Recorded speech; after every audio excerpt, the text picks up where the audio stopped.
Social media बंद करना इतना आसान नहीं है। बालन साहब अभी देख रहे हैं कि अभी जल्दी से मैं जाके प्रधानमंत्री बनूं या कुछ बनूं।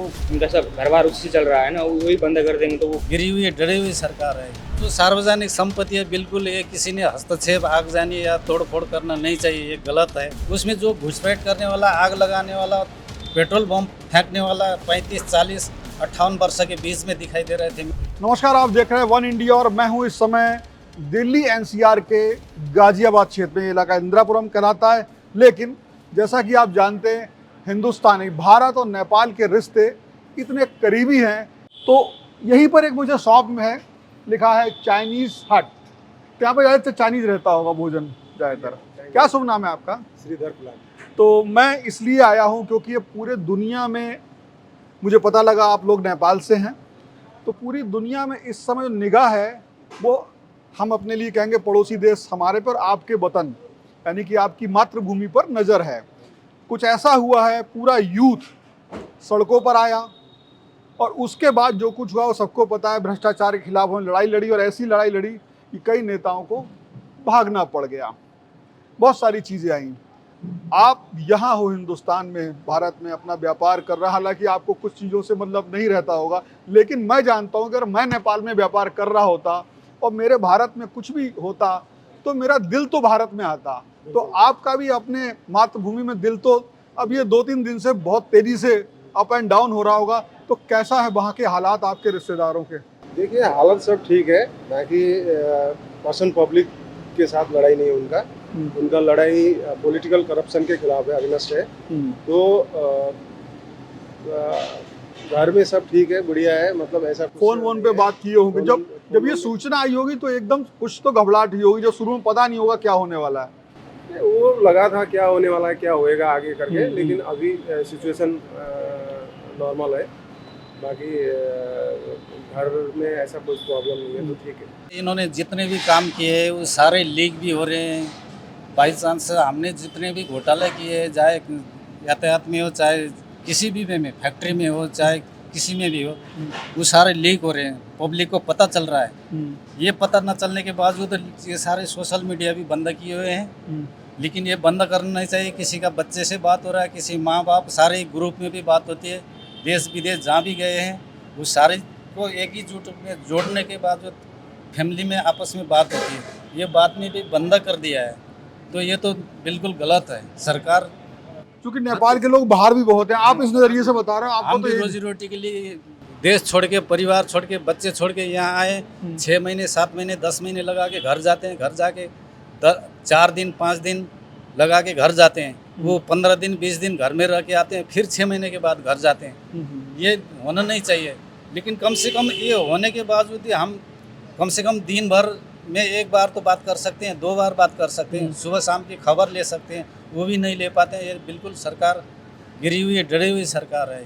अच्छा, एक चीज़ वहाँ पर, अब ये कुछ लोग, एक और ग्रुप भी है जो लगातार कह रहा है भाई जो इन्होंने आगजनी कर दी, तोड़ फोड़ कर दी, ये सब कर दिया, तो युवाओं को जो अब चूंकि नेताओं को हटा दिया, भ्रष्टाचारी नेताओं को हटा दिया, तो अब उन युवाओं को क्या संदेश है, अपने घर वालों को किस तरह का व्यवहार? जो सार्वजनिक संपत्ति है, बिल्कुल ये किसी ने हस्तक्षेप, आगजनी या तोड़फोड़ करना नहीं चाहिए, ये गलत है। चाहे युवा, आज के युवा है, वो तो आप ही की है, आप ही के पैसे की है। हमारी पैसा है, हम खुद ही कर देते हैं। ये बिल्कुल करना नहीं चाहिए, ये गलत है। करना भी नहीं चाहिए। और जो युवा हो शक्ति अपना प्रदर्शन किए, जो सरकार, लेकिन युवाओं को भी क्रोध जब आया, जब 20 मार दिए गए तो गुस्सा भी तो आएगा ना, जब गोली चला दी। ये भी सरकार की तरफ से भी उनका गलती है, सरकार की कमजोरी है। वो खुद अपने में सक्षम नहीं है, तो दूसरों को डाउन करके उसको गिराना चाहते थे, इसलिए बच्चे को मार दिया गया। अच्छा, बलदा खून जल्दा खून था, इसलिए अटैक किया। अब उसमें बीच में भी घुसपैठ भी हो गया होगा, तभी जाके इन्होंने अटैक करके, मतलब उसमें घुसपैठियों ने कुछ ये करा होगा, मतलब उसी आंदोलन के बीच में कुछ सरकार के लोग घुस गए, आप ये बोल रहे हो? सरकार के लोग भी घुसे, लड़कों को बदनाम कर दिया, क्योंकि वो बोल रहे थे 18 से 30 वर्ष की उम्र, लेकिन 18 से 30 वर्ष की उम्र नहीं। उसमें जो घुसपैठ करने वाला, आग लगाने वाला, पेट्रोल बम फेंकने वाला 35, 40, 58 वर्ष के बीच में दिखाई दे रहे थे। मीडिया के बीच में भी दिख रही है अभी भी, जैसे कभी डाउन करके दिखते हैं तो उनमें भी ये आ जाता है। अच्छा, हमारे दिमाग में यहाँ पे एज ए इंडियन दिमाग में आता है कि यार इतना बड़ा कुछ हो गया, तो अब वहां पर कौन आ रहा है, कौन लगता है कि आपको लगता है कि देश को सक्षम? उसमें सक्षम हो जिसके अंदर मैं देश चला सकूं या जनता को खुश कर सकूं, आम पब्लिक को एकजुट करके। कोई लगता है सरकार ईमानदार चल- आदमी ऐसा? ईमानदारी हो सकते हैं। अभी उनके जो बच्चे तो इतने कर नहीं पाएंगे, उनके जो बल्ला खून है वो कानून के तो एक एक दायरा नहीं पढ़ पा रहे हैं। कौन एक- कह रहे राजशाही वापस आ जाएगी, ऐसा भी है क्या? राजशाही तो अब उतने वो खत्म हो गया, वो तो सपने की बात है। राजशाही तो आना ही नहीं चाहिए, आना नहीं लेकिन जो है चाहिए। अभी लोकतंत्र में के उसमें रह के तो कौन नेता आपको लगता है कि ऐसा कोई है दिमाग में? नेता तो अभी स्वच्छ छवि के जैसे नेता बालेन शाह की बात हो रही है। बालन शाह है, लेकिन बालन शाह अभी देख रहे हैं कि अभी जल्दी से मैं जाके प्रधानमंत्री बनूं या कुछ बनूं, एक मंत्री पद का पद ले लूं, फिर दोबारा जाके 5 साल के फिर 1 मतलब साल ये के अनुभव बाद अनुभव ले लें। और कहाँ से हो? नेपाल के किस शहर से हो? नेपाल में इंटरदांग से। ना, तो आप तो खूब मोबाइल पर भी रहते होगे दोस्तों, तो ये जो इस तरह का जो आंदोलन हुआ बेटा, ज़्यादातर आपकी एज के लोग थे, तो आपके दिमाग में आप भी सोचते हो कि अभी यहाँ आकर भी रोजगार कर रहे हो या पढ़ाई जो भी कर रहे हो, तो वहाँ पे किस तरह की तकलीफें आप लोगों को, आप जैसी एज के बच्चों को आती जो इतना गुस्सा आ गया? गुस्सा तो आया ऐसे ही, क्या करें। तो ऐप से क्या मिलता है आपको, क्या मतलब ऐप से क्या लाभ मिल जाता ऐप है? से तो बहुत लोगों का रोजगार चल रहा है, रोजी रोटी चल रहा है। अच्छा, उनका सब घर बार उसी से चल रहा है ना, वही बंद कर देंगे तो वो कहाँ से आपका मतलब रोजी यूट्यूब पे कुछ करते होंगे या YouTube और कुछ ऐसे कर यूट्यूब में करते हैं, गेम गुम खेलते हैं, जैसे फ्री फायर हो गया, BGMA हो गया, गेम खेलते हैं, उससे अपना रोजगार चला रहे थे, वही बंद कर दिया तो कैसे अपना रोजगार चलाएंगे वो। ऐप बंद नहीं हुई बल्कि कई लोगों का रोजगार ही बंद हुआ। सोशल मीडिया से क्या था सर, सोशल मीडिया से तमाम नया पॉलिटिक्स पार्टी का उजागर हो रहा था। तो जो पुराने जो पार्टी थे उनको लग रहा था कि आगे मतलब बहुत दिक्कत होएगी, तो इसी को मद्देनजर करते हुए उन्होंने सोशल मीडिया को बंद किया था। लेकिन सोशल मीडिया बंद करना इतना आसान नहीं है, क्योंकि आज के डेट में सोशल मीडिया ऐसा हो गया है, आप उससे बहुत कुछ बिजनेस उससे जुड़ा हुआ है।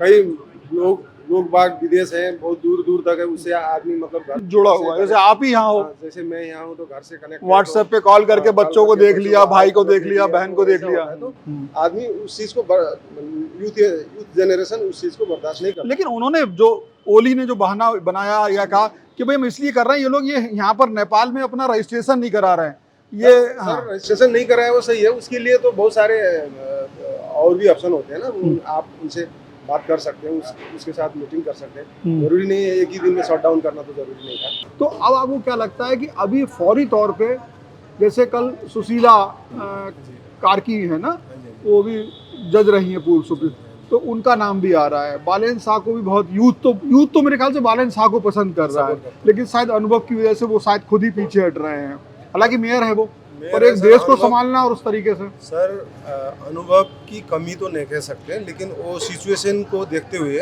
अभी ये जो सरकार है अंतरिम सरकार होगी, क्योंकि 2-4 महीने के बाद इलेक्शन होगी, तो अब वो ऑलरेडी एक मेयर के पद में एक मेयर है, तो अगर वो प्राइम मिनिस्टर भी बनते हैं तो मेयर को रिजाइन करके ही प्राइम मिनिस्टर बन सकते हैं। वो तो मेयर तो खैर उसके मुकाबले तो बहुत ही छोटा पोस्ट है, लेकिन कल को अगर इलेक्शन हो गया तो एक हिसाब से देखा जाए तो मुझे कुछ राजनीतिक कारण आपकी बात से एकदम समझ में आया है कि वो चाह रहे होंगे कि वो चुन के यहाँ इस अंतरिम सरकार के ना बने, अंतिम सरकार में कोई और बने और पब्लिक उन्हें चुने तो चुने, ऐसा कुछ हो सकता है। यही हो सकता है, यही है हमारे समझ से, यही लग रहा है कि वो पब्लिक चुने और वो उसके बाद हाई सरकार।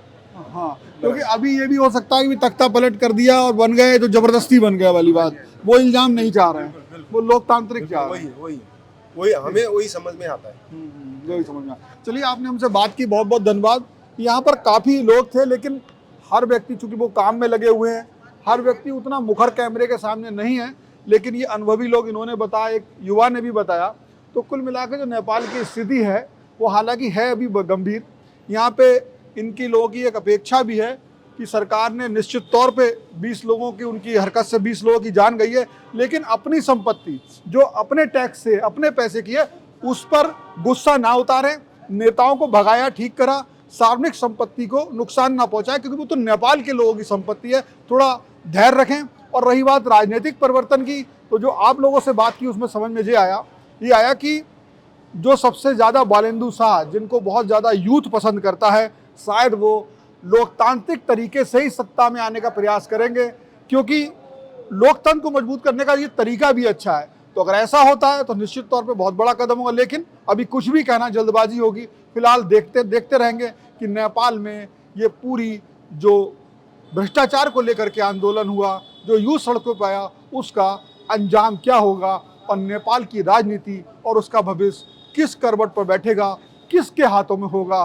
सुशीला कार्की की भी बात आ रही, जो पूर्व जज हैं, कि वो ने भी अंतरिम सरकार का प्रधानमंत्री बनाया जा सकता है।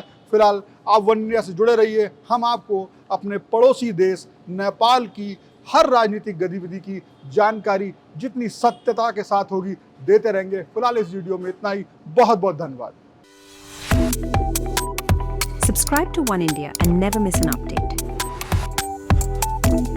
Download the One India app now.